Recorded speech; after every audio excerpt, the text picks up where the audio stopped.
आयोजन करता छात्रों को जो किसी वर्ग से है उनको तय दिल से धन्यवाद देना चाहता हूँ कि देश के सबसे महत्वपूर्ण मुद्दा जातिगत जनगणना के संदर्भ में उन्होंने आज ये आयोजन किया।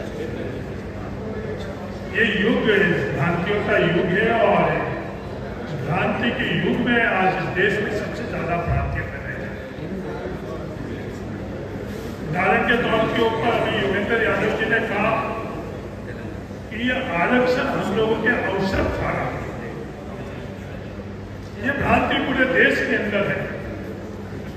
किसी भी अनरिजर्व कैटेगरी के व्यक्ति से आप बात करो तो 100% इस सवाल का उत्तर आएगा हाँ, आरक्षण योग्यता को खाना है, आरक्षण अवसर को खाना है। पर सच्चाई उससे बिल्कुल अलग है। दुर्भाग्य हम पिछड़ा वर्ग का है कि हम लोगों को भी सच्चाई पता नहीं। हमारे खुद के परिवार के सदस्य कर्नाटका से नेत्रपाल जी ने पिछले 10 वर्षों से यूपीएससी परीक्षा का रियल डाटा, सैंपल डाटा नहीं, 10,000 व्यक्तियों का रियल डाटा का जब आकलन किया तो डाटा के अंदर क्या फाइंडिंग है कि ओबीसी वर्ग के छात्र अनरिजर्व ईडब्ल्यूएस के छात्रों से ज्यादा लिखित रिटर्न के अंदर नंबर लेकर आते हैं। यह हकीकत है और यह हकीकत हम लोगों को भी नहीं पता। देश के अंदर इस बात का कहीं उल्लेख चर्चा नहीं होता।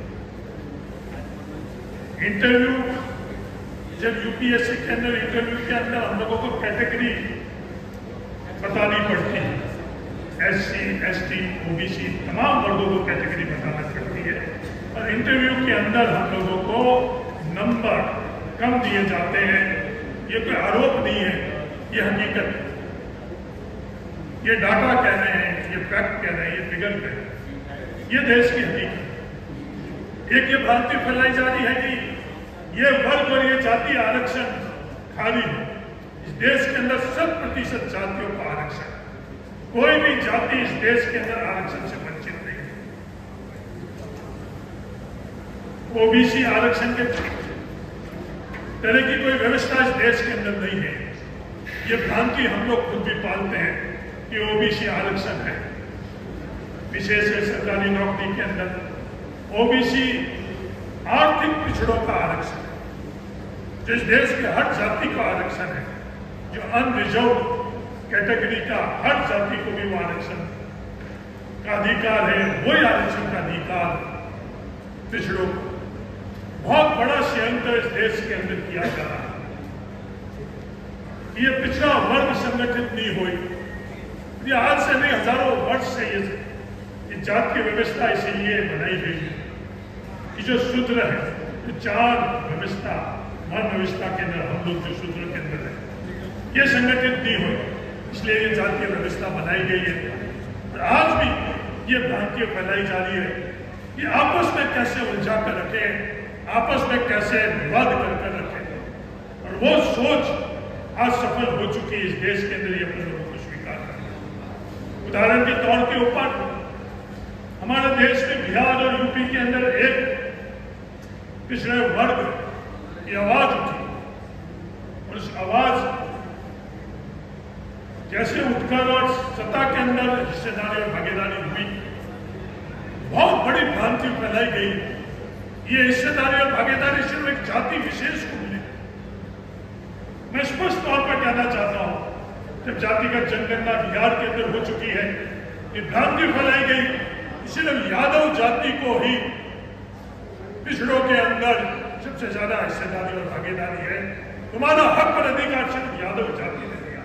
और हकीकत क्या है? जातिगत जनगणना ने हम लोगों को हकीकत बताया कि यादव जाति ने नहीं, 14% से ज्यादा यादव जाति जो हम लोगों के परिवार के अंदर है, बिहार के अंदर उनकी जनसंख्या है और उनके जमीन के अंदर कितनी उनकी हिस्सेदारी और भागीदारी है, यह आंकड़ा निकालोगे तो 14% हिस्सेदारी और भागीदारी।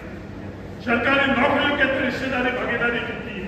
14% भागीदारी नहीं, आधी भी भागीदारी नहीं। आर्थिक तौर पर क्या स्थिति है? सिर्फ वो पिछड़ों की लड़ाई में आज्ञावान थे, इसलिए उनको अपने परिवार से कैसे अलग कर सके उसमें वो सफल हो चुके हैं। आज हम लोगों के सामने चुनौती है कि हम कुछ अलग चीज नहीं मांग रहे हैं। संविधान के माध्यम से जो हमारा हक और अधिकार है कि सामाजिक तौर के ऊपर हम लोग, आर्थिक तौर के ऊपर जो बातें कर रहे हैं, ये संविधान के अंदर का एक प्रावधान नहीं है। संविधान की भावनाओं के विरोध के अंदर ये फैसले हो रहे हैं और हम लोग भी मौन, क्या हमको मौन रहना चाहिए? जब हम ये संविधान को उठाकर जय संविधान जय भीम बोलते हैं तो हम लोगों का ये जिम्मेवारी बनती है कि संविधान की जो मूल भावना, जो सामाजिक तौर के ऊपर पिछड़ापन है, उस आधार के ऊपर उनको हक और अधिकार मिलने चाहिए जो हजारों वर्ष आज बांटा जा रहा है। आर्थिक तौर के ऊपर बांटा जा रहा है। आर्थिक तौर पर क्या आज हम लोगों को बराबर का अधिकार मिल रहा है? सवाल का उत्तर नहीं। आज हमारे परिवार में जो IAS है उनमें से कितने प्रिंसिपल सेक्रेटरीज हैं, सरकारों में कितने, स्टेट गवर्नमेंट में कितने हैं, सेंट्रल गवर्नमेंट में कितने हैं? आज बनारस हिंदू विश्वविद्यालय की बात कर रहे हैं कि कई साल पहले हम लोगों को वहाँ आरक्षण नहीं था, पिछड़ों का आरक्षण नहीं है। राजस्थान के अंदर भी नेशनल लॉ विश्वविद्यालय के अंदर आज से 2 साल पहले आरक्षण नहीं था। आज इस देश में कई विश्वविद्यालय ऐसे हैं जिसके अंदर आरक्षण नहीं है। आज आरक्षण के माध्यम से आज से 100 वर्ष पहले तमिलनाडु के अंदर जो आज जिनको हम लोग पूछते हैं, उनके संघर्ष के कारण, पेरियार के कारण उस वक्त आरक्षण की व्यवस्था है। क्या इस देश के विकास के अंदर, इस देश को आगे बढ़ाने के लिए तमिलनाडु किसी भी मायने में पीछे है? नहीं। आर्थिक तौर पर पीछे है? नहीं। शैक्षणिक तौर पर पीछे है? नहीं। वो आरक्षण की व्यवस्था के अंदर सबसे ज्यादा इस देश के अंदर किसी की भूमिका रही है, उस प्रदेश के अंदर गिनती होती है तमिलनाडु।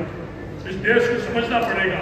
इस देश को विकसित देश बनाने के लिए वो मॉडल जो आज से 100 साल पहले तमिलनाडु के अंदर था, उस मॉडल पर हम लोगों को चलना चाहिए।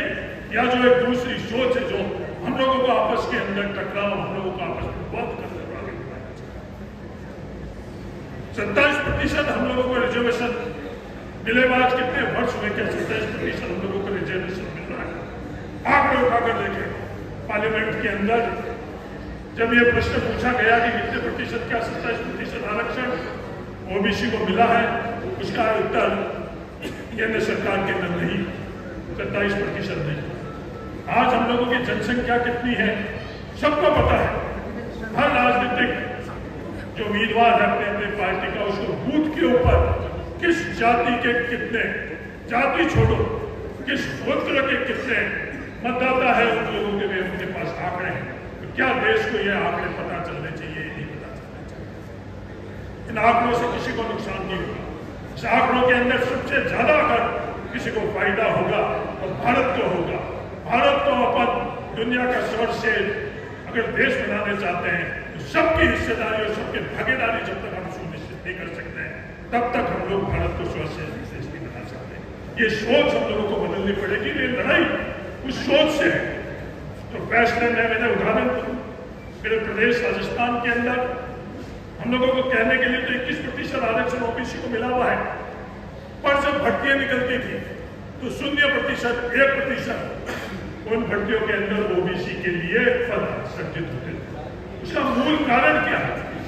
आज 34 वर्ष बाद में भी, इस आरक्षण के बाद में भी प्रदेशों के अंदर रोस्टर नहीं बने हुए हैं। कोई अनरिजर्व कोई किसी एक जाति के लिए, वर्ग के लिए नहीं है। अनरिजर्व योग्यता के आधार के ऊपर जो बाकी बचे हुए हैं उन सभी के लिए, जो मेरिट के अंदर जो आगे रहते हैं उन सभी के लिए, चाहे वो SC का हो, चाहे ST का हो, चाहे OBC का हो, चाहे अनरिजर्व के लिए, उन सभी के लिए वो कैटेगरी के अंदर वो प्रावधान है। पर दुर्भाग्य हम लोगों का इस तरह के नियम बनाए जा रहे हैं जिससे हम लोगों के लिए उस हिस्सेदारी भागीदारी ये बहुत बड़ी चर्चा होने की, जो निर्णय हो रहे हैं निर्णय में हम लोगों की हिस्सेदारी और भागीदारी क्या है? कभी सवाल पूछा जाता है इस बजट बनाने वालों के अंदर उस निर्णय में कौन बैठा था? तो इस सवाल इस देश के अंदर जातिवाद के तौर के ऊपर देखा जाता है। ये हम लोगों का दुर्भाग्य है। सबकी हिस्सेदारी और भागीदारी की जब हम लोग बात करते हैं तो हम लोगों को जातिवाद के तौर के ऊपर करा जाता है। आज बिहार के अंदर जातिगत जनगणना के माध्यम से क्या हालात बने हुए हैं सबको पता है। क्या वह जातीय देश भावना हुई, क्या वह दंगे भड़के नहीं हुई, ये कुतर्क है। मेरा आप सब लोगों के माध्यम से इसी बात को कि आज इस देश की आवश्यकता सिर्फ एक्शन ही नहीं, इस देश को आगे बढ़ाने के लिए न्यूनतम अगर किसी चीज का पहला कदम जातिगत जनगणना होनी चाहिए। जातिगत जनगणना जो सच्चाई को पता करने में किसी को नुकसान नहीं है, किसी को नुकसान नहीं है। एक जो विचार, एक सोच जो स्टेटस को बनानी चाहती है, जो हमारे देश के अंदर सबकी हिस्सेदारी और भागीदारी की सोच के खिलाफ अतिक्रमण कर रखना चाहती है, जो ये नहीं चाहती सबकी हिस्सेदारी और भागीदारी रहे, उस सोच को जरूर इससे तकलीफ हो सकती है, असहमति हो सकती है, वरना इस देश को, जो देश के राष्ट्रीय भक्त हैं, उनको कभी भी तकलीफ नहीं हो सकती है। जातिगत जनगणना के माध्यम से हमें क्या पता चलेगा? जातिगत जनगणना के माध्यम से हर पैमाने में हम लोगों के पास जमीन कितनी है। मैं उदाहरण वापस राजस्थान का देना चाहता हूँ।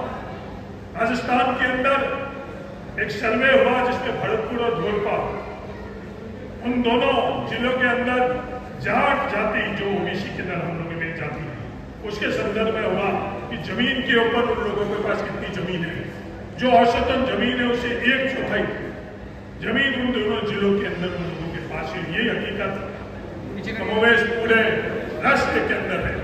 नहीं तो हम लोगों की जमीन, नहीं हम लोगों को नौकरी, नहीं हम लोगों के पास व्यापार का माध्यम, नहीं निर्णय के अंदर हिस्सेदारी और भागीदारी। इस रूप से इस देश को कैसे हम लोग आगे लेकर जा सकेंगे, इस देश को आगे बढ़ाने में हम लोग कैसे योगदान कर सकेंगे, इस सवाल मैं इस देश के सामने रखना चाहता हूँ।